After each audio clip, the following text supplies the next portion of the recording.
வணக்கம் நண்பர்களே, மற்றொரு கலந்துரையாடலில் இணைந்து கொள்கின்றோம். இன்று வளமைக்கு மாறாக தமிழீழ விடுதலை போராட்டத்தினுடைய மிக முக்கியமான ஆளுமை மட்டுமல்ல, இலங்கையுடைய அரசியலில் இருந்து பிரிக்க முடியாதவரும் கூட, கிட்டத்தட்ட 13 கொலை முயற்சிகளில் இருந்து தப்பிய ஆயுள் மிகவும் கெட்டியான தோழர் டக்ளஸ் தேவானந்தா அவர்களோடு இணைந்து கொள்கின்றோம். வணக்கம் தோழர். வணக்கம் தோழர் ஜெயபாலன் அவர்களே. இபிஆர்எஃப்ல இருக்கைக்குள்ள இபிஆர்எஃப்ல ஏற்பட்ட பிரச்சனை என்று சொன்னால், என்னுடைய இது இந்தியா தலப்பிரதேசமா இருக்க முடியாது, இந்தியா பின்தளமாத்தான் இருக்கலாமே தலப்பிரதேசமா இருக்க முடியாதுன்றது ஒன்று. ரெண்டாவது எங்கட ஹாலில் தங்கியிருந்துதான் நாங்கள் இந்த போராட்டத்தை நடத்த வேணும் என்றது. மூன்றாவது சக விடுதலை இயக்கங்களோட ஒரு பொதுவான வேலை திட்டம் இருக்க வேணும் என்ற எண்ணங்கள் எல்லாம் என்னுடைய மனதில் இருந்தது. இப்படியான இந்த எண்ணங்கள், மற்றது இந்த நீங்கள் சொன்ன அந்த தனிப்பட்ட பிரச்சனைகள் இருக்குத்தானே. இப்ப நான் அந்த ஆக்கள் பாவிலம் சில பேர் இருக்கணும், இன்னும் இபிஆர்எஃப் அமைப்பிலையும் இருக்கலாம், ஒதுங்கியும் இருக்கலாம், அவனுடைய பேரெல்லாம் சொல்ல விரும்ப இல்லை. அப்ப அந்த நேரத்துல அவைகளுடைய அந்த செயல்பாடுகள் இருக்குத்தானே. நாங்களுங்கிற தோழர்களுக்கு என்னத்தை போதிக்கிறோமோ அந்த போதனையோட சேர்ந்துதான் எங்கட செயல்பாடுகளும் இருக்க வேணும், எங்கட அணுகுமுறைகள் எங்கட நடைமுறைகள் இருக்க வேணும். அப்ப இங்க போதிக்கிறது உண்டாகவும் அவைகளுடைய அணுகுமுறைகள் வேறையாகவும் இருக்கிறபடினாலும் எனக்கும் அவைகளுக்கும் இடையில முரண்பாடுகள் வரவழைக்கிட்டது. நான் சொல்ற விளங்குதானே. உதாரணத்துக்கு இப்ப எங்களுக்கு அந்த நேரத்துல நாங்கள் ஒரு கேம்பில் சமைக்கிறோம்னு சொன்ன, சும்மா உதாரணத்துக்கு கேம்பில் சமைக்கிறோம்னா வெளியால சாப்பிடக்கூடாது, கேம்பெல்லாம் சாப்பிட வேணும். அங்க இருக்கிற தோழர்களும் எல்லாத்தையும் விட்டுதான் நாங்க வந்திருக்கணும். அவைகளோட தான் நாங்கள் எங்க இத சாப்பிட கேள்விப்பட்டிருக்கிறேன். அப்ப அதைகளால எனக்கும் அவைகளுக்கும் இடையில முரண்பாடு. திருப்பியும் நான் பேரில் குறிப்பிட விரும்ப இல்லை. டாக்டர் ஜெய்சங்கர், அதாவது நாங்கள் இவர்களுக்கு மேலானவர்கள் என்ற நடவடிக்கைகளுக்கு நீங்கள் அனுமதிக்க இல்லை. அதுக்கு நான் அனுமதிக்க இல்லை. நாங்கள் அவையில வழி நடத்துற என்றால் எங்கள்கிட்ட முன்மாதிரியான அணுகுமுறைகள் நடவடிக்கைகள் இருக்க வேணும் என்றாதான் இன்றைக்கு நிலைமையில் வேறு விளங்குதுதானே.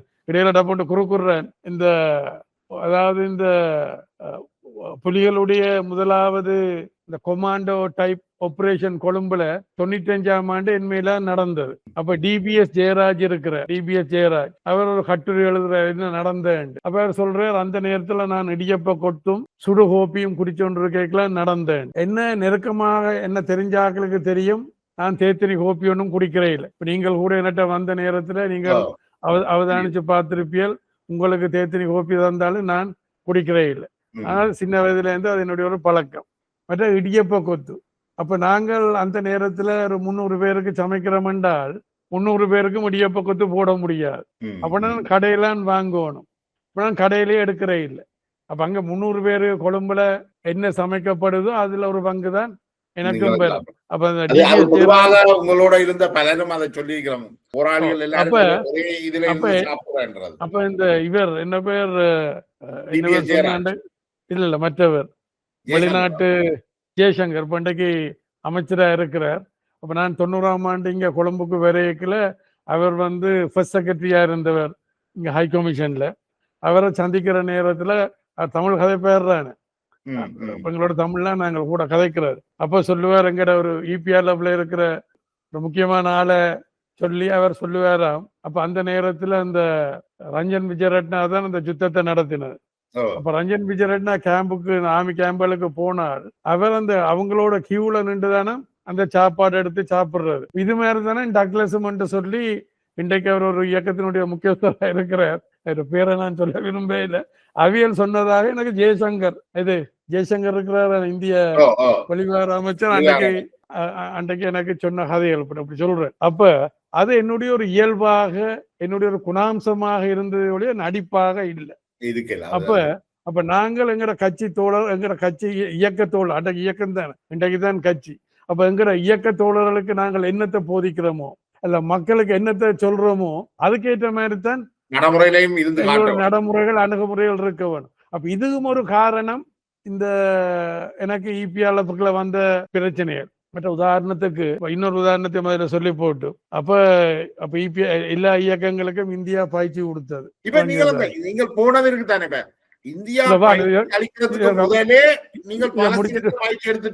அங்க போயிட்டு இந்தியாவுக்கு நான் பயிற்சிக்கு போயில்லை. இல்ல இந்தியா அப்படி ஒரு பயிற்சியில தர்ற முடிவுக்கு வர்றதுக்கு முதலே நீங்கள் அங்க பயிற்சி அங்க போயிட்டு 78ஆம் ஆண்டு இந்தியா பயிற்சி கொடுத்தது வந்து 83க்கு பிறகுதானே.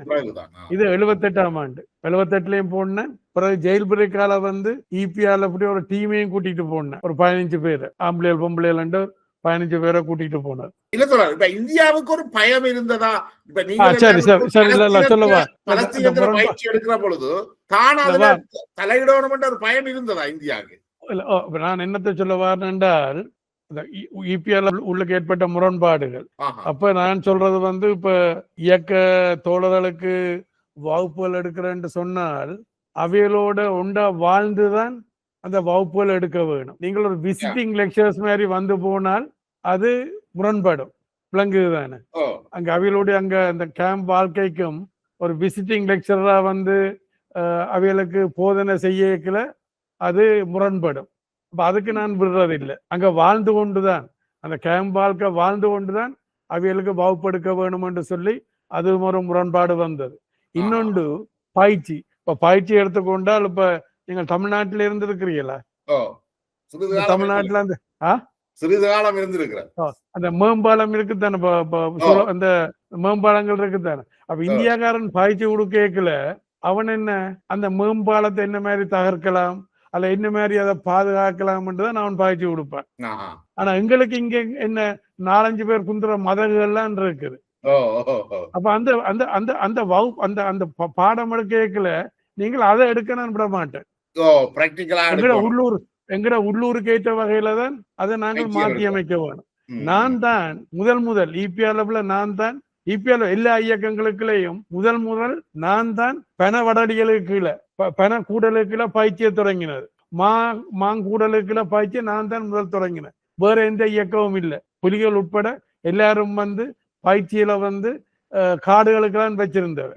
இபிஆர்ல நான் தான் முதல் பனங்கூடலுக்கு கீழே மாங்கூடல் இதுகளுக்குள்ள யாழ்ப்பாணத்திலே அந்த பயிற்சியில முன்னெடுத்தது. அதுக்கு பிறகு மற்ற இயக்கங்களும் அதை பின்பற்றினது. அமையத்தான் அந்த பயிற்சியில நீங்க கொடுத்தீங்க. அதுக்கேற்ற வகையில எங்கிட்ட போராட்டம் இருக்க முடியும். இப்ப எங்களுக்கு இப்ப சில பேர் அந்த சில பேர் வகுப்பு இபிஆர்ல வந்து வகுப்புகள் எடுக்கல தலப்பிரதேசம் என்றால் ஆறுகள் மலைகள் கடல்கள் குளங்கள் எல்லாம் இருக்கணும் என்றால் அது முரண்பாடு வரும். நான் அதுக்கு அவைகளுக்கு விடுறேன். அவைகள் சில வேலை புத்தகங்களை வெளிநாட்டு புத்தகங்களை படிச்சுட்டு தலப்பிரதேசம் என்றால் இப்படித்தான் இருக்கும்ன்றதுக்கு நான் விடுறேன். தலப்பிரதேசம் என்றால் யதார்த்தமாக இது 5 பாலத்தோப்புகள் அல்லது கான்கிரீட் ஜங்கல் எல்லாம் விளங்குதானே. எங்கிற சூழலுக்கு ஏற்ற வகையில தான். மற்ற இன்னொன்று வந்து இந்தியா பின்தளமா இருக்கேக்கல நாங்கள் தளமாக யாழ்குடா நாடு அதுல வடக்குத்தான் அதுக்கு கூடின இதா இருந்தது. யாழ்குடா நாடு கூட இதா. அப்ப அதைத்தான் நாங்கள் பலப்படுத்த வேணும். இவியல் என்ன செய்யணும் எங்கட ஆக்கள் நம்மட ஆக்கள் இபிஆர்ல ஒரு பிரதேசவாதத்தை குழந்தைச்சினும் தேவா வடக்குக்கும் நாபா கிழக்குக்கும் விளங்குதானே. நான் ஒரு போராட்டத்தினுடைய யுக்தியை பெற்று தான் நான் ஜோதிச்சதை ஒழிய வடக்கு கிழக்கு தான் எங்களுடைய இது இலக்கு வந்து வடக்கு கிழக்கு. அப்ப எங்கட வெளிநாட்டு போராட்ட அனுபவங்களும் வந்து தலப்பிரதேசங்களை பற்றி எல்லாம் சொல்லுது. அப்ப தலப்பிரதேசத்துல இருந்தான் முன்னோக்கி போக வேணும். அப்ப இந்தியாவுக்கு இலகுவாக வந்து போகக்கூடிய இடம் யாழ்குடா நாடுதான் இருந்திருக்கு. மட்டக்களப்போ இல்ல திருவண்ணாமலை எல்லாம் அது நெச்சும் பார்க்க முடியாது. அப்ப நான் இதை பலப்படுத்த வேணும் என்று யோசிச்சதை ஒழிய ஒரு பிரதேசவாதம் என்றா இல்ல. நான் நம்மட இயக்கத்துக்குள்ள தீவிரமா நான் சொன்னேன் தானே நாபா தோழர் அதனுடைய உத்தியோகபூர்வமான தலைவராக இருந்தாலும் நடைமுறையில நான் தான் அதை கூட இது பண்ணினேன்னு சொன்னான் தான் இபிஆர்ல. நான் எங்கட இயக்க தோழருக்கு சொல்றது சாதி வேறுபாடு மத வேறுபாடு பிரதேச வேறுபாடு இதெல்லாம் வந்து இந்த இயக்கத்துக்குள்ள இருக்க முடியாது. ஏன்னா உங்களையெல்லாம் நான் இயக்கத்துக்கு உள்வாங்கல பல வகுப்புகள் நடத்தி அல்ல வகுப்புகள் கூடாதான் உள்வாங்கப்பட்டிருக்கு. இதுகளெல்லாம் அறவே இந்த இருக்கக்கூடாது. சாதி வேறுபாடு அறவே இருக்கக்கூடாது. அது மாதிரி மத வேறுபாடு உங்களுக்கு ஒவ்வொரு மதங்களை பற்றியும் உங்களுக்கு அந்த மதங்கள்ல பிறந்து வளர்ந்தபடியினால் உங்களுக்கு அதுல நம்பிக்கை இருக்கலாம். ஆனால் இந்த இயக்கத்துக்குள்ள அதை திணிக்க கூடாது. விளங்குதுதான். அண்ணாதுரை சொன்னது போல எம்மதம் சம்மதம் இது வேற. ஆனால் இதுகள் எல்லாம் பிரதேசவாதம் என்று சொன்னால் இப்ப யாழ்ப்பாணம் மட்டக்களப்பு அல்லது வவுனியா திருவண்ணாமலை விளங்குதுதான். இதெல்லாம் இந்த இயக்கத்துக்குள்ள அறவே இருக்கக்கூடாதுன்றதுல நான் ரொம்ப தீவிரமா இருந்தது மாத்திரமில்ல. அதுல நான் என்னுடைய பலம் முழுக்க அதுக்குள்ள நான் பிரயோகிச்சிருக்கிறேன். அப்ப என்னடா திருப்பி நாங்கள் பழசுக்கு வருவோம். அப்ப நான் கணக்க போயிட்டோம் போலோட.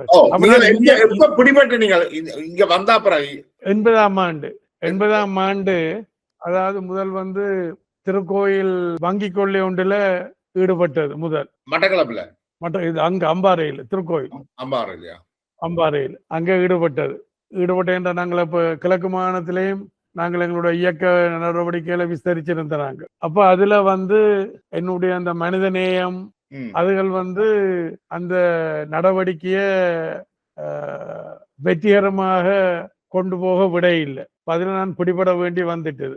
அதுல என்ன நடந்தால் எனக்கு அந்த அதுல 2 பேர் இன்றைக்கு அதுல ஒருத்தர் இன்றைக்கு இங்க ஆஸ்திரேலியால இருக்கிற அதுல ஒருத்தர்.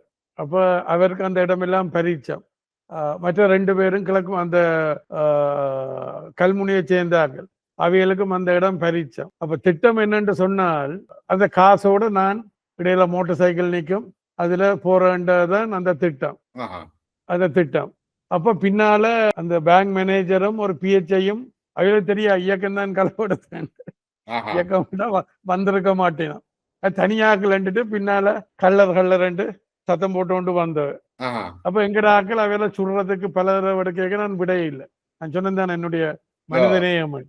அது மாதிரி வாகன டிரைவரையும் வந்து நான் கொல்றதுக்கு விடையே இல்லை. அவரை கட்டி டிக்கி அவரை சத்தம் போடாம வச்சிருந்தது ஒழிய அவரை கூட கொல்ல விடையே இல்லை. அப்புறம் எங்கட வண்டி இடையில நின்ற உடனே இவங்க பின்னால அந்த மோட்டார் சைக்கிள்ல வந்து கல்லர் என்ன அப்ப எங்கடாக்கள் 2-3 நேரம் சுடுறதுக்கு துவக்க எடுக்க லோட் பண்ணி எடுக்கல கூட நான் விட இல்லை. என்னோட மனிதநேய விஷயம் இருக்குத்தானே. பிறகு என்ன நடந்தால் நாங்கள் வண்டியில வந்து கொண்டு கேட்கல அந்த இன்றைக்கு ஆஸ்திரேலியால இருக்கிறார் அவர் அன்லோட் பண்ணிக்கல மிஸ்ஃபயர் பண்ணிட்டு அப்ப அவர்கிட்ட கார்ல வெடி பறிஞ்சிட்டது. அப்ப அவருக்கு அப்போ ஏற்கனவே அவையில் ஊருக்குள்ள மாறுறதான் நான் காசோட அந்த மோட்டார் சைக்கிள்ல அதுல ஏற்பாடு பண்ணி இருக்கிறவரோட போறேன்டும் இவ வந்து ஊருக்குள்ள மாறுறேன் தான் திட்டம். அப்ப இப்படி நடந்துட்டு வண்டியும் மிண்டுட்டது. அப்ப என்ன நடந்தது? அப்ப நான் இவரை விட்டுட்டு போக முடியாது. அப்ப அவரை நான் கொண்ட மோட்டார் சைக்கிள்ல அவரை ஏத்தி விட்டுட்டு நாங்கள் ஓட்டமா ஓடி பிரிஞ்சு ஓடினது.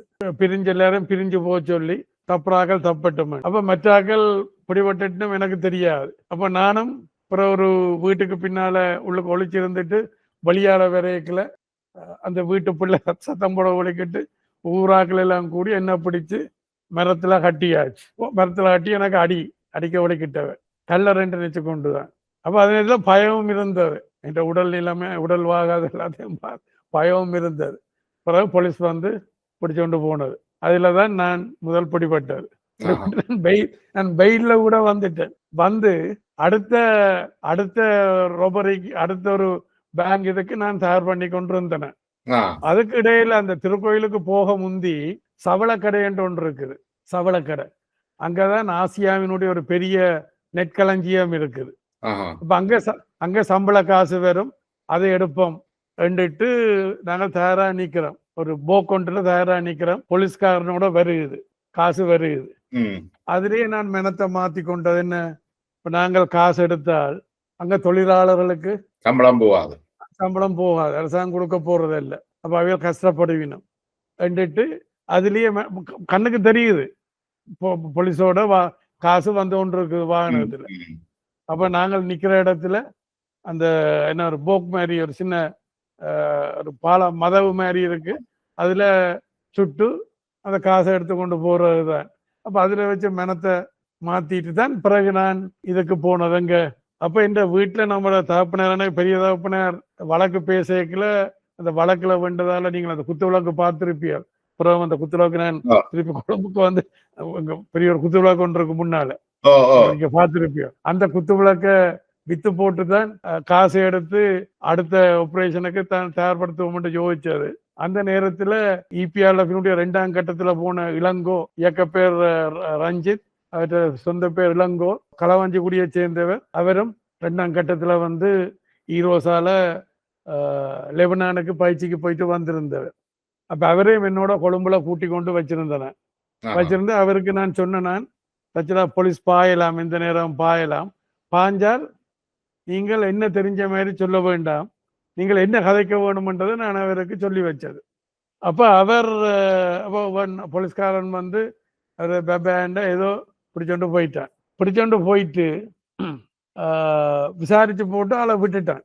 அவனுக்கு தெரியாது. பிறகுதான் அவங்க விசாரணையில் அப்ப இளங்கோண்டு இன்னொரு ஆள் இருந்தவர் ராசமாணிக்கத்தினுடைய மகன். அவர் இந்தியாவில படிச்சவர். சாணக்கியன்ற தகப்பன சொல்றீங்களா? எனக்கு அவர் அவர் என்ன பேர் சொன்னான்? ராசமாணிக்கம். ராசமாணிக்கம் இன்னொரு ஆள் இருந்தவர் அங்கே அவர் ஒரு அரசியல் பிரமுகர். அவற்ற மகன் இளங்கோ. அவர் அங்க இந்தியாவில் தமிழ்நாட்டில் ஒரு கிறிஸ்டியன் கொலிச்சார். அங்க படிச்சு கொண்டு இருந்தவர். அப்ப சம்பந்தம் இல்லை. நான் நிக்க இல்லை. அவர் எங்கட வயது ஒட்டினவர் ஆயிருப்பார் என்று நினைக்கிறேன். அப்ப அவர் ரெண்டு நினைச்சுதான் இவரை விட்டுட்டாங்க. பிறகு அவங்க ஓடி வந்திருக்கிறாங்க. இவர்தான் பயிற்சிக்கு போனவர் என்றார். இளங்கோ பயிற்சிக்கு போனவர் என்றார் தெரிஞ்சு. அப்ப மேல போய் பார்த்திருக்கிறாங்க. இப்பான் விட்டேன். அவரு கொழும்பு தெரியாதபடியே கீழே வந்து நான் வருவேன் என்று காத்து கொண்டு வந்திருக்கிறேன். அப்ப அவங்க கீழே வந்தால பிடிச்சு கொண்டு போய் அவங்க விசாரிக்க இவர் உண்மையை சொன்னது மாத்திரம் இல்ல, நானும் பயிற்சி எடுத்தேன்னு சொல்லி போட்டேன். தானே நான் அப்பாவி தானே. அப்புறம் என்னையும் பிடிச்சாச்சு. பிறகு ராஜஹாரியரையும் அப்ப ராஜஹாரியர் தெரியும் தானே, லண்டன்ல இருக்கிற லோயரா? இல்ல ராஜஹாரியர் வடகிழக்கு மாகாண சபையினுடைய ஸ்பீக்கரா இருந்தார். ராஜா தெரியுமா உங்களுக்கு? தெரிஞ்ச லண்டன்லயும் இருந்த. அப்ப என்னாலதான் நாபாத்தோழருக்கு என்னட்ட வந்து போய்க்க இவர் என்னுடைய சிநேகன் தான் ராஜஹாரியர். பின்னதால அறிமுகப்படுத்தி அவர்தான் அந்த வடகிழக்கு மாகாண சபையினுடைய தவிசாளரோ என்னென்று சொல்றது ஸ்பீக்கர் மாகாண சபைக்கு அவரான் ஸ்பீக்கரா இருந்தது. பத பெருமாள் முதலமைச்சரா இருக்கைக்குள்ள இதா இருந்தது. அப்ப நான் அதே முடியல சொல்றேன் என்றால் டேவிட்சன் முந்தி இபிஆர் லெவல்ல இருந்தார். டேவிட்சன் 80கள்ல ஒரு போராட்டம் ஒன்று நடத்தினவர் நினைக்கிறேன். ஒரு ஊர்வலம் வட்டுக்கோட்டையில. அந்த ஊர்வலத்துல கலந்து கொண்ட ஞாபகம் எனக்கு ஒரு மங்களா இருக்கு. அப்ப கிட்டடியில கனடால இருந்து வந்திருந்தவர். பழைய இதுகளை கதை கேட்கல. நான் சொன்னேன் இபிஆர் லெவல்ல நான் தொடர்ந்து இருந்திருந்தால் நான் இப்பயும் சொல்றது இந்த இலங்கை இந்திய ஒப்பந்தம் ஒரு பொன்னான வாய்ப்பு நான் இப்பயும் சொல்லிக் கொள்றது. உங்களோட இருந்தவர் ஐபிஆர் லெவல்ல இல்ல? அப்ப அந்த நேரம் இருந்தவர். பனாகுடையிலும் ஒரு 1-2-3 கிழமை இருந்தவர். பனாகுடையிலும் இருந்தவர். அவரும் கிட்டத்தட்ட இந்த மாணவர் பேரவை, இளைஞர் பேரவை, இல்ல அவர் இந்த கெஸ்ட் இதுல இருந்தவர். கெஸ்டுக்குலாம் அவர் வந்து சேர்ந்தவர். அப்ப அவரங்கட மித்திரந்தோழர் இருக்கிறார் ஆண்டன் என்று சொல்லி அவருடைய ஒரு மச்சான் முறையானவர். அப்ப டேவிட்சன் இப்ப கிட்டடியில வந்திருந்த ஒரு மாதம் இருக்கும். பழைய கதை கேட்க நான் அவருக்கு சொன்னான், நான் இபிஆர் லெவல்ல தொடர்ந்து இருந்திருந்தால் நாபாத்தோழர்ல நான் தான் முதலமைச்சராக இருந்திருப்போம் என்று சொல்லி விளங்குதானே. நாங்க சரியா நான் இருந்திருந்தால் சரியா பயன்படுத்தி இருப்போம். விளங்குதானே. இப்போ 30 வருஷமாக நான் தொடர்ச்சியாக நாடாளுமன்ற உறுப்பினராக இருந்தது. இந்த முறை அதுல கோட்டை விட்டுட்டேன்ன்றது வேற. பிறகு வருவோம். அப்ப நான் அவருக்கு அதை சொன்னேன். பிடிபட்டு சிஐடி கொண்டு போனது. சிஐடி கொண்டு போய் அப்ப ராஜஹாரியர் எக்ஸாம் முடிச்சுட்டு லோ எக்ஸாம் முடிச்சுட்டு என்னட்ட வந்தவன் நான் இல்ல இந்த சாரத்தை கட்டி கொண்டு என்னுடைய கட்டில படுத்து நிறுத்துறேன். அப்ப நான் நீ அவனை தெரிய குழப்பக்கூடாதுன்ட்டு நான் பழப்பம் பண்ணு வலிக்கிறேன். அப்பண்டு சுத்தி வேற சிஐடி வளைக்குது. விட்ட வளைச்சிட்டுது. இந்த ஜன்னலுக்குள்ளால 30 கண் நீளுது. அப்ப நாங்கள் அமைதியா இருந்து உள்ளுக்கு வாயிஸ்டர் அப்ப எஸ்ஐ வாயிஸ்டர் டிஐஜியா இருந்தது. இந்த ஓடவும் ஒரு நாள் வண்டிலில் போகும், வண்டிலும் ஒரு நாள் ஓடத்தில் போகும் மாதிரி பிறகு அவையில் எனக்கு சல்யூட் அடிக்கிற நிலைமையும் இருந்தது. நான் அமைச்சராக வந்த பிறகு அப்ப அவர் எஸ்ஐயா இருந்த டிஐஜி. அப்ப எஸ்ஐ வாயிஸ்டரா இருந்தவர். பிறகு ஓய்வு பெறையக்குல டிஐஜி வாயிஸ்டரா ஓய்வு பெற்றவர். இப்பயும் கதைக்கிறது தான். அப்பயும் என்ல சந்தேகம் வர இல்லை.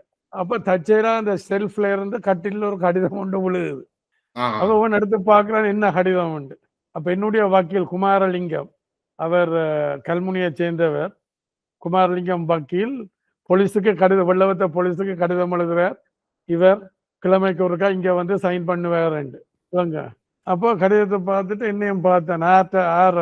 அப்பான்னு விளங்கிச்சது நான் இந்த திருக்கோயில் பேங்க் ரோபரியில் ஈடுபட்ட ஆளன் வெயில நிக்கிறேன் விளங்குதுதான். பதிலான இந்த பிரச்சனை வந்தது. அப்போ கொண்டே வச்சு அடிச்சால் என்ன ராசாரியரை இளங்கோவில அடிச்சால் அவையில் நான் பயிற்சி எடுத்தேன்னு சொல்ல இல்லை, நான் பயிற்சி எடுக்க இல்லை, நான் பாலசினத்துக்கு போகவும் இல்லை, அடி நான் பயிற்சி எடுக்கவும் இல்லை என்று நான் தீவிரமாக நின்று கொண்டேன். அவையில் அடி தாங்காமல் இளங்கோவும் ராஜாரியரும் குளறி அழுது அப்புறம் விட்டுட்டான். நிரூபிக்க முடியல தான், நான் இல்லையென்று மறுக்கிறேன். இவியல் போனன்ட்டு சொல்லினோம், ஆனால் ப்ரூவ் இல்லை தானே, விளங்குதான். அப்ப திருப்பி பிடிச்சு பிறகு என்ன பனாகுடையை கொண்டு போய்த்தான் அங்க குட்டிமணி தங்கத்துறையாக்கள் அந்த தொடர்பு அப்படியே அங்க என்ன இங்க அவையில பிறகு விட்டுட்டாங்க. சிறையில என்ன வச்சுட்டு இல்ல இளங்கோவையும் பிறகு பனாகுடியில கொஞ்ச காலம் வச்சிருந்துட்டு விட்டுட்டாங்க. என்ன நான் இது ஒரு அப்பாவி மாதிரி நான் கதைச்சாலும் அவங்களுக்கு என் மேல ரொம்ப இது. அப்ப அப்புறம் அவங்க வீட்டுல எல்லாம் போய் இந்த போக்கி டோக்கி அதெல்லாம் எடுத்தவங்க. அப்ப மற்ற போக்கி டோக்கி எங்கன்னா அஞ்சன் சுண்ணாத்துல வீட்டுல இருக்கேன். நான் வாய்ஸ் கேட்டனால் இப்படித்தான் அந்த முதல் 4 பேர் தேடப்பட்டவர் இப்ப இந்தியாவில் இருக்கிற ரேடியோ சுலன்ல வேலை செய்தவர் புலிகளுடைய ஆரம்ப காலாக்கள் பெருமராசாவா தெரியல. நீ அவங்கள மாதிரி இடத்தை காட்டுறேன்னு போட்டு எங்களுக்கு அடிச்சு போட்டு ஓடுற நோக்கமா என்று சொல்லி நல்லா அடிச்சு அப்புறம் கூட்டிட்டு போயிடல. என்ன கொண்ட மேகசீன்ல போட்டு அப்புறம் எனக்கு டிஓ போட்டு டிஓண்ட டிடென்ஷனோட அப்ப பனாகுடைக்கு என்ன கொண்டு போனேன். அதெல்லாம் நாங்கள் பனாகுடைக்கு போனது. பனாகுடைக்கு போய் அப்ப நாங்கள் அங்கேயும் சும்மா இருக்க மாட்டோம் தானே, நாங்கள் அரசியல் கைதிகள், எங்களை அரசியல் கைதிகளா கூறிய முறையில நடத்த வேண்டும், எங்களை அடிமையெல்லாம் நடத்த முடியாது என்று சொல்லி நாங்கள் அதுக்குள்ள உண்ணாவிரதம் இருந்த நாங்கள். அதுக்குள்ள இப்ப குட்டிமணியை அந்த நேரம் இங்க கொண்டு போயாச்சு, அங்க சிறைக்கு கொண்டு போயிட்டேன். தங்கத்துறை இருந்தவர், மற்ற ஆக்கள் எல்லாம் இருந்தப்ப அப்ப நான் பனாகுட மகேஸ்வரன், பரந்தன் ராஜன், மற்றது இப்ப இன்றைக்கு இங்க இருக்கிறார் அங்க அமெரிக்கால இருக்கிற ஜோவராஜா அண்டு அப்படி இப்ப 30 பேர் உண்ணாவிரதம் முதல் நாள் இருந்தாலும் தமிழீழ ராணுவத்தை அந்த இதுல இருந்தவர். அப்ப என்ன நடந்ததுண்டா, நாங்கள் அரசியல் கைதிகள், எங்களை நீங்கள் அரசியல் கைதிகளைத்தான் நடத்த வேணும், எங்களை அடிமையில நடத்த முடியாண்டான் அந்த உண்ணாவிரதம். அப்ப அப்புறம் 2ஆம் 3ஆம் நாள் பசியிலையும் பசி மயக்கத்திலையும் அடியிலையும் மெட்டாக்கிலையும் சாப்பாடு எடுக்க விழிக்கிட்டோம். நாங்கள் ஒரு 5-6 பேர் தான் கடைசி மட்டும் இல்லை அண்டு நின்று அப்புறம் நாங்கள் அதை நாங்கள் எங்களை சிவில் பிரிசனுக்கு மாற்றணும்னு சொல்லித்தான் அப்புறம் எங்களை வெளிக்கரைக்கு மாற்றினர். அப்புறம் அதுக்கப்புறம் தான் இந்த வெளிக்கரை இது நடந்தது. அப்ப நான் என்ன சொல்ல வாரேன்றால், மாணவர் பேரவை அல்லது ஈழ விடுதலை இயக்கம் இதுகளோட சம்பந்தம் இருந்தாலும் அப்புறம் நான் கொழும்புக்கு வந்த பிறகு நானாகவே ஒரு இயக்கத்தை இங்க ஆக்களோட எல்லாம் இங்க பள்ளிக்கூடங்களுக்கு எல்லாம் போய் ஆக்கள் எல்லாம் திரட்டி செய்து கொண்டு கேட்கல தான் ஈரோஸ்ல தொடர்பு கிடைச்சு அப்புறம் அந்த மாணவர் இதை கெஸ்ஸாக மாற்றி நான் வீட்டில் வச்செல்லாம் பயிற்சி கொடுத்ததுங்க. அப்ப நான் ட்ரைனிங் எடுத்து வந்துட்டேன் தானே அங்க பாலஸ்தீனத்துல. அப்ப வீட்டுல வச்செல்லாம் பயிற்சி கொடுத்ததாக்கல கராட்டி. அப்ப நான் அந்த பிளாக் பெல்ட் இல்ல இங்க கொழும்புலதான் பயிற்சி கொடுக்குறீங்க. இன்றைக்கு ஆயுத பயிற்சி ஆயுத பயிற்சி மாதிரி கராட்டி பயிற்சி இந்த தந்திரங்கள் அது இதெல்லாம் பற்றி இவர் இருக்கிறார். அதெல்லாம் நான் கணக்கு செய்தது. இந்த அந்த ஐயா என்னுடைய வயதான் இறந்து போனார் மணிக்குறுக்கல் என்று சொல்லி அப்ப நான் எல்லாரையும் இங்க வேற சொல்றதுங்க பிள்ளையார் கோயில், என்ன பிள்ளையார் முதல் கோயில், வெள்ளவத்தைக்கும் பம்பளப்பிட்டிக்கும் இடையில இருக்க முதல் கோயில் இருக்கு, அங்க கோயிலுக்கு வேற சொல்லி வச்சு கதைக்கிற மூளையில. அப்ப மணி ஐயா என்று சொல்லி அவர் சத்தம் போடுவார், என்ன நீங்கள் கோயிலுக்கு இங்க வந்து தூசணம் எல்லாம் கதைக்கிறீர்கள். நான் சொல்றேன், நீங்கள் பகுடி அந்த நேரத்துல நீங்கள் மூலஸ்தானத்துக்கே நாங்கள் இதுல இருந்து கதைச்சா என்னன்னு அவரோட புஷ்பாத்தி சிலேதான் தானே புஷ்பாத்தி அவரோட கதைக்கிற அந்த நேரத்துல அப்ப அப்படியெல்லாம் கெஸ்ட் எல்லாம் இது பண்ணி பயிற்சிகள் கொடுத்து அப்புறம் நான் பிடிபட்டு போனேன். பிடிபட்ட பிறகு அந்த இதெல்லாம் விடுபட்டு போயிட்டது. பிறகு போய் நாங்கள் வெளிக்கடைக்கு போய் வெளிக்கடை படுகொலை வெளிக்கடையில உங்களுக்கு நிறைய தொடர்புகள் இருந்திருக்கு நினைக்கிறேன், வந்திருக்கு நினைக்கிறேன். என்னண்டு பல பேரோட முரண்பாடுகள் இருக்கிறது தான். பரந்தநாயனுக்கும் எனக்கும் இடையில முரண்பாடுகள் எல்லாம் இருந்தாலும் நான் அதை அனுசரிச்சு போறதை ஒழிய அப்ப பரந்தன்ராயன் ஒருக்கா நான் சொன்னேன். அப்ப நான் கேட்டது உமாமகேஸ்வரன் ஒரு இடதுசாரி சித்தாந்தத்தை முன் வச்சிருக்கிறார், ஆனா நீங்கள் ஒரு வலதுசாரி கருத்துக்களை தானே கொண்டிருக்கிறீர். அப்ப என்னன்னு உங்களுக்கும் அதுக்கும் இடையில ஒத்து போகுது. நான் பரந்தன்ராயனுக்கு உமாமகேஸ்வரன் ஒரு இடதுசாரி சித்தாந்தத்தை தான் முன் வச்சது. ஆனா பரந்தன்ராயன் என்ன அவர் ஒரு வலதுசாரி கொள்கை தான் அவையிட இது. அதை பற்றி நான் கதைக்க அப்ப நான் பாபுஜி என்று சொல்லி அவர் அந்த புலட்ல இருந்து இதுக்கு போன இங்க போனவர், எங்க பயிற்சிக்கும் போனவர், இங்கேயும் போனவர், எங்க மாலதீவுக்கும் போனவர். அப்ப அவர் இந்த இபி அளவுலாம் இருந்தவர், ஈரோஸ் இபி அளவுல. அவர்கிட்ட கேட்டேன், என்ன இது என்ன முட்டந்திலைக்கும் முழங்காலுக்கு முடிச்சு போடுற மாதிரி உமாமகேஸ்வரன் ஒன்றை கதைக்கிறார், இவர் போர் ஒன்றை கதைக்கிறாரு. அப்ப அவர் போய் பரந்தநாயனுக்கு சொல்லி போட்ட தேவா இப்படி கதைக்குது, அப்ப இந்த அடிக்கிறா பிடிக்கிறான்னு சொல்லிக்கொண்டு அவர் வழிகிட்டார். எல்லாரும் பூட்டித்தான் வச்சிருக்கிறார். அப்ப அவர் தன்னுடைய சகாக்களுக்கு சொன்னார், எனக்கு நான் வெளியால வரைக்கும் எனக்கு அடிக்க வேணும். அப்ப எனக்கு அவையோட ஒரு ஆள் தான் எனக்கு ஒரு சிகரெட் பேப்பர்ல எழுதி எனக்கு அறிஞ்சிருந்தார். மற்ற அறையில இருந்து இப்படி அடிக்கிறதுக்கு இதா இருக்கிறாங்க, கவனம் தேவான்.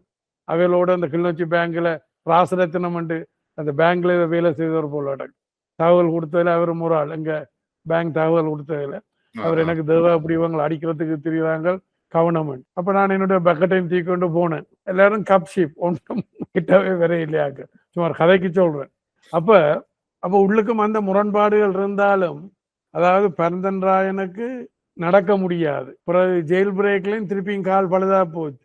நான் தனியா கூட ஆளை தூக்க அவையராக்கள் கைவிட்ட நேரத்துல கூட நான் தனியா காட்டுக்குள்ளால அவரை என்ன இடுப்புல வச்சு தூக்கொண்டு போயிருக்கிறேன். விளங்குதான் சக போராளி. இத்தனைக்கும் முரண்பாடுகள் எல்லாம் உள்ளுக்கு இருந்தும், வெளியிலே முரண்பாடுகள் இருந்தும், சிறைக்குள்ள வந்த முரண்பாடுகள் இருந்தும், இப்ப நான் அவருக்கு அந்த குடல் எல்லாம் வெட்டி இருந்தபடினால், ஆப்ரேஷன் பண்ணி இருந்தபடினால், நான் என்னுடைய சாப்பாட்டை கொடுத்து நான் பழைய சாப்பாடுகள் முதல் நாள் ஆமிக்காரன் திண்டு வச்ச மிச்சங்கள் அதை நான் சாப்பிட்டு அந்த அளவுக்கு கூட நான் பரந்தன்ராயனுக்கு கொடுத்து அப்புறம் காலெல்லாம் ஆளுக்கு பிடிச்சு விட்டு அதை விளங்குது அதெல்லாம் செய்தது. ஆனா அப்புறம் ஆக்களுக்கு அது என்னுடைய மனிதநேயம், சக போராளிகள் என்ற வகையில நான் அதையெல்லாம் செய்திருக்கிறேன். 75ஆம் ஆண்டு அல்பர்ட் துரியப்பாவை கொலை செய்தது, அதாவது தமிழீழ விடுதலை போராட்டத்தின் முதல் படுகொலை நினைக்கிறேன். அந்த நேர உணர்வுகள் எப்படி இருந்தது உங்களுக்கு? இல்ல, அந்த நேரம் தீவிரமாக இல்லாவிட்டாலும் அது ஒரு மன சஞ்சலத்தோட அதை நாங்கள் மௌனமாக ஏற்றுக்கொண்ட ஒரு நிலைமை ஒன்று இருந்தது அண்டைக்கு. பிறகு ஒரு அனுபவத்துக்கு பிறகு அதுகள் எல்லாம் சரியான நடவடிக்கைகள் அல்ல என்ற ஒரு எண்ணம் இருந்தது. அந்த காலகட்டத்தில் அது ஒரு பிள்ளையானதா பார்க்கப்படல. பிள்ளையாண்டு உங்களுக்கு இல்ல, அது ஒரு 50-50 என்றதுதான். என்ற நாங்கள் இந்த இதுல தீவிரமா இருக்கல, இந்த இவர பிரச்சாரங்கள் எல்லாம் இருக்குத்தானே, காட்டி கொடுத்தது கொண்டது என்று சொல்லி. ஆனா பிறகு நாங்கள் கையக்கறி பொட்டு வைக்கிற விளையாட்டுகளுக்கு நீங்க போயில? இல்ல, அந்த விளையாட்டுகளை நான் போகவில்லை, அப்படி எல்லாம் போகவில்லை. ஆனால் அவையோட பேச்சுக்கள்ல ரொம்ப தீவிரமாக அமுதலிங்கம் எல்லாம் பேச போறார் என்றால், அந்த நேரம் அமீர் என்ன பேச போறார் என்றால் குடும்பமா போற நம்மளோட தகப்பனாரும் அதுல கொஞ்சம் கூட அக்கறை காட்டினபடியினால் அவற்றை பேச்சுக்கு 10 மணிக்கு கிட்ட தான் அவர் பேசுவார். அப்ப அதுக்கெல்லாம் போய் அந்த இதுல எல்லாம் இருந்து அந்த நேரத்துல எப்படி பாத்தீங்களா? அந்த நேரத்துல அதுல எல்லாம் நாங்கள் ஒரு உணர்ச்சி பூர்வமா தானே அந்த நேரத்துல பாக்குறது. அது இப்ப உங்களோட தகப்பனாருக்கு பெரிய அரசியல் அந்த பின்னணி எல்லாம் இருந்திருக்கும். இப்ப அமுதலிங்கமாக்கள் தமிழரசு கட்சி சொல்லிக்குள்ள நாங்கள் தமிழீழத்தை அறிவிக்க போறோம் என்று உண்மையிலேயே அவர்களுக்கு மனதில் இருந்தது அரசாங்கத்தை மிரட்டி ஒரு பணியை வைக்கலாம் என்று. அதை அது மாத்திரமில்ல நீங்கள் இளைஞர்கள் தவறாக விளங்கி கொண்டுட்டீங்களா? இல்ல, முதல் நாங்கள் அதை சரியாக விளங்கிக் கொள்ள இல்லை. நாங்கள் அந்த இதுக்குள்ள வந்த பிறகுதான் எங்களுக்கு அதுல எல்லாம் விளங்கிச்சு. என்னென்றால் இவையிட்ட திட்டமும் இருக்க இல்லை. அதை பற்றி ஒரு இல்ல அவர்களுக்கு தமிழகம் எடுக்கிறதே அக்கறையும் இல்லை. அது ஒரு அக்கறையும் இல்லை, திட்டமும் இல்லை. அது இல்ல, மக்களை அவர் தமிழகம் எடுக்கணும்னு நினைக்கல தானே. அவர் வந்து அதான் இலங்கை அவையிட்ட அரசாங்கத்தோட பேசணும்னு தானே நினைச்சவர். திட்டமும் இருக்க இல்லை.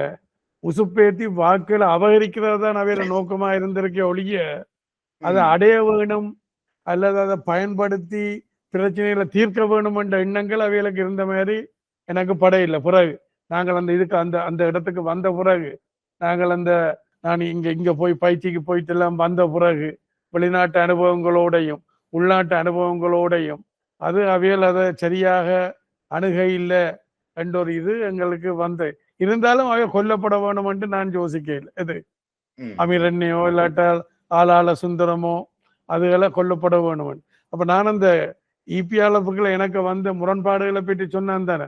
4-5 காரணங்களை சொன்னார். சக விடுதலை இயக்கங்களோட பொது இணக்கப்பாட்டோட நாங்கள் போக வேணும் என்றதுதான். அப்ப நான் இந்த உதாரணத்தை அடிக்கடி சொல்றது 85ஆம் ஆண்டு நினைக்கிறேன். இப்ப நீங்க அதுக்கு போறதுக்கு முதல்ல நீ இப்ப விடுதலை புலிகள் சம்பந்தம் மற்ற எல்லா இயக்கத்தோடையும் உங்களுக்கு ஒரு ஆளோட தொடர்புகள் இருந்திருக்கு. சந்திக்கலையா இந்த காலகட்டத்தில? இல்ல இல்ல இல்ல ஒருத்தர் தெரிஞ்சு இருக்கிறார் இயங்குறார் என்றது தெரியுமா?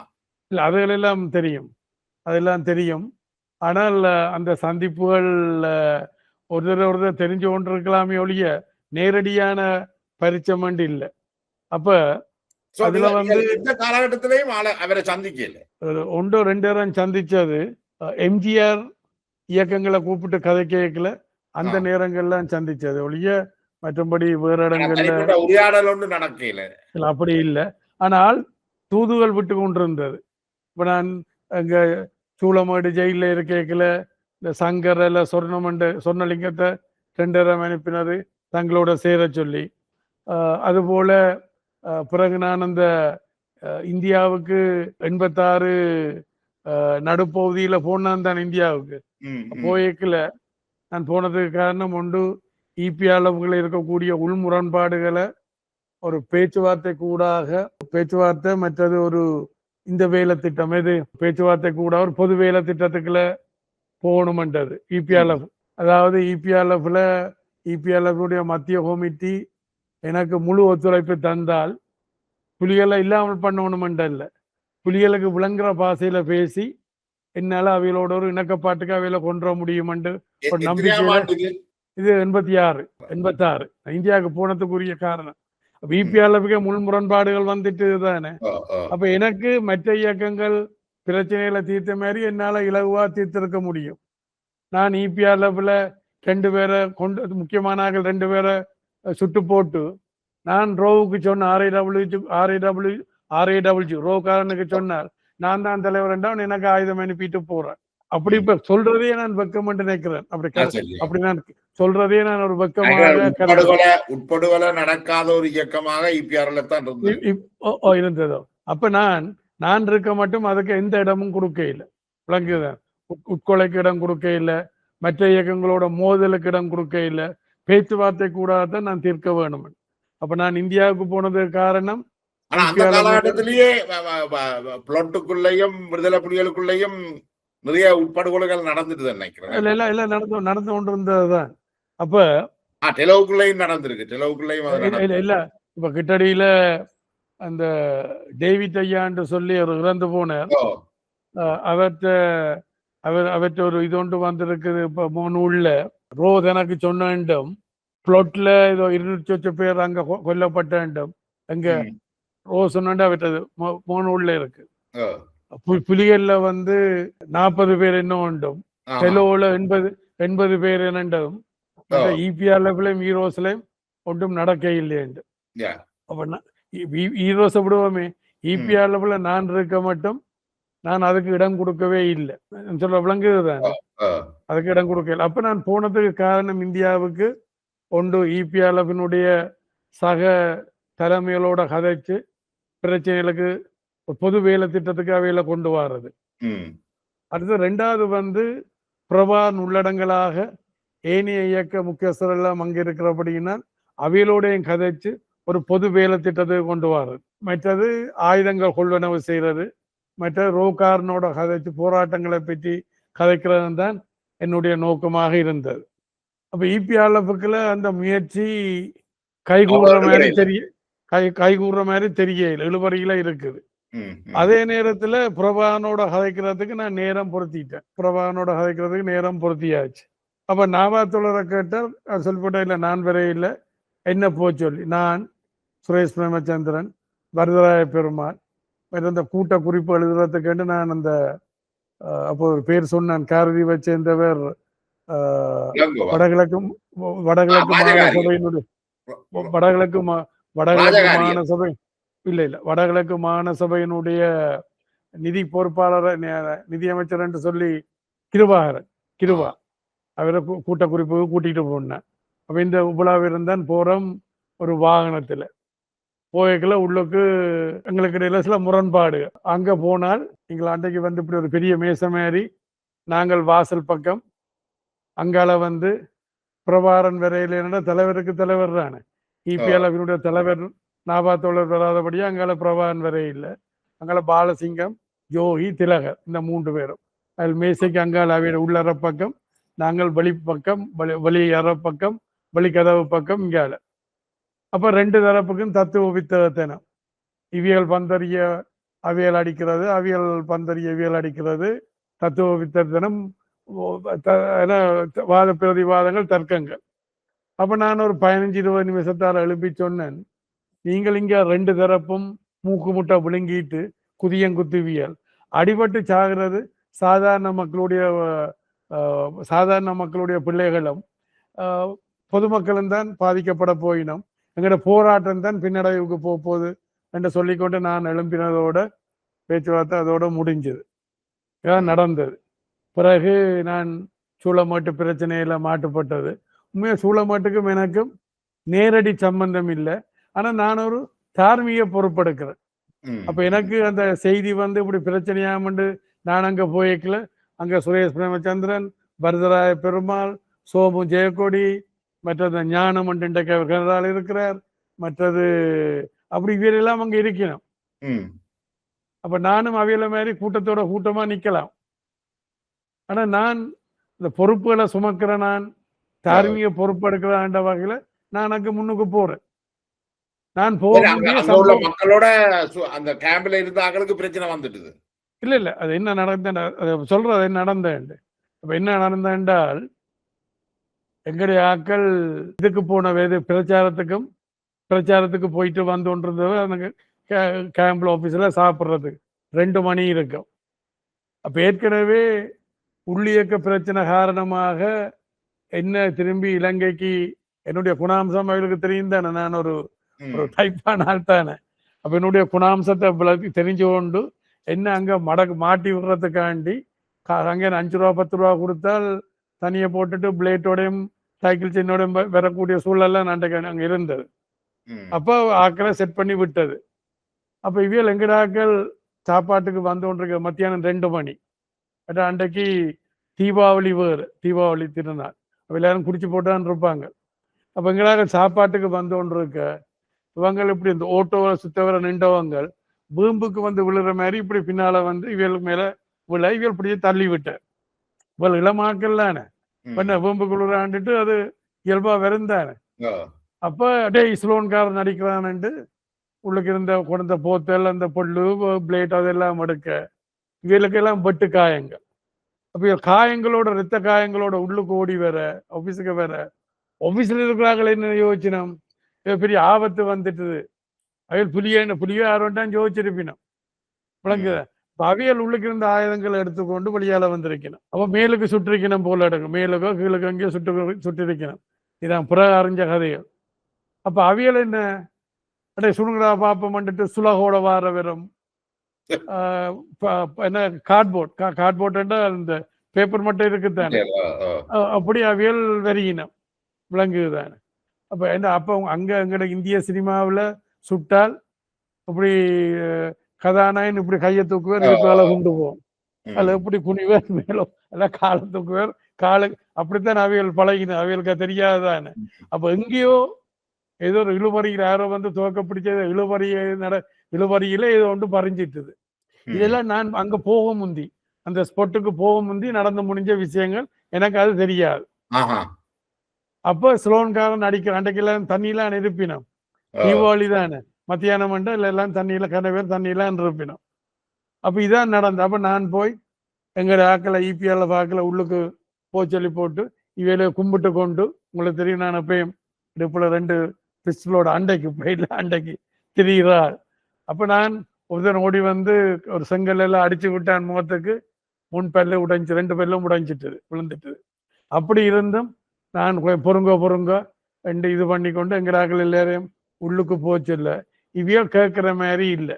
அப்ப நாங்கள் உள்ளுக்கு போக கொஞ்சம் பேர் வந்து வேலியை கொளுத்தினாங்க, அந்த வீட்டு வேலியை கொளுத்தினாங்க. சில பேர் வந்து அந்த கிணத்துக்குள்ள மூத்திரம் பெஞ்சாங்க. சில பேர் அதுல இந்த சைக்கிளை எரிச்சாங்க.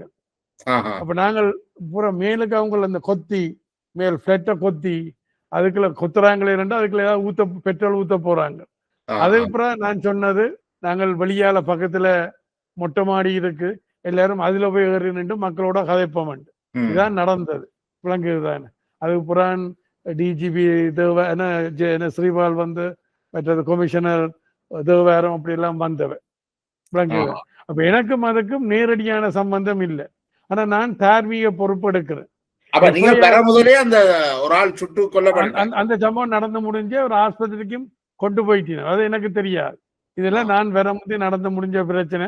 அப்ப அந்த நேரத்தில் நான் சொன்ன மாதிரி சுரேஷ் பிரேமச்சந்திரன் அதுல இருக்கிறார், வரதராய பெருமாள், இந்த கிருபா சோமு ஜெயக்கொடி ஞானம் அப்படி இப்ப சேர்ந்தாக்கெல்லாம் கனவேல அங்க நிக்கணும். நான் அது ஒரு விவகாரமான தூண்டி விட்டது அந்த மக்களை மக்களே இல்ல முதல் அந்த வந்த ஆக்கள் இருக்கணும் தானே. அந்த வந்த ஆக்கள் டே ஸ்லோன்காரன் அடிக்கிறான் என்றால் அதுல இருக்கிற எல்லாருக்கும் நாங்கள் வேறுபட்ட ஆக்கள் தானே. சரியா நான் சொல்ற விளங்குது தானே. அவைகளுக்கு எங்களோட நல்ல உறவுகள் இருந்தாலும் நாங்கள் எந்த சோழி சுவட்டுக்கும் அந்த எங்களாக்கள் போயிருக்க மாட்டேனும். விளங்குதுதான். தாங்களும் தங்கட இதுன்னு தானே. நான் குடிக்க விட மாட்டேன், இது தண்ணி அடிக்கிறதுக்கு விட மாட்டேன். அவங்களுக்கு தெரியும் தண்ணி அடிச்சா நான் என்ன செய்வேன்னு. அப்போ ஒரு கட்டுப்பாட்டோட இருப்பினோம். இதான் நடந்தது. அப்போ இந்த உள்ளியக்க பிரச்சனை காரணமாக முதல்ல ஒரு முயற்சி செய்தவை. நான் அதெல்லாம் இப்போ இதுக்குள்ள கதைக்க விரும்ப இல்லை. அதுக்கு ஒரு சந்தர்ப்பம், ஒரு வாத பிரதிவாதங்கள் வந்து நான் அதை பற்றி கதைக்கலாம். நான் இப்ப அதை பற்றி நான் கதைக்க விரும்ப இல்லை. இதோட இதை நிறைவுபடுத்திக் கொண்டு நாங்கள் மீண்டும் தொடருவோம். அதாவது நான் மீண்டும் உங்களுக்கு இந்த சந்தர்ப்பத்துல அந்த நன்றியையும் வாழ்த்துக்களையும் தெரிவித்து கொண்டு அடுத்த கலந்துரையாடல்ல சந்திக்கும் வரையில நன்றி, வணக்கம். நன்றி, வணக்கம்.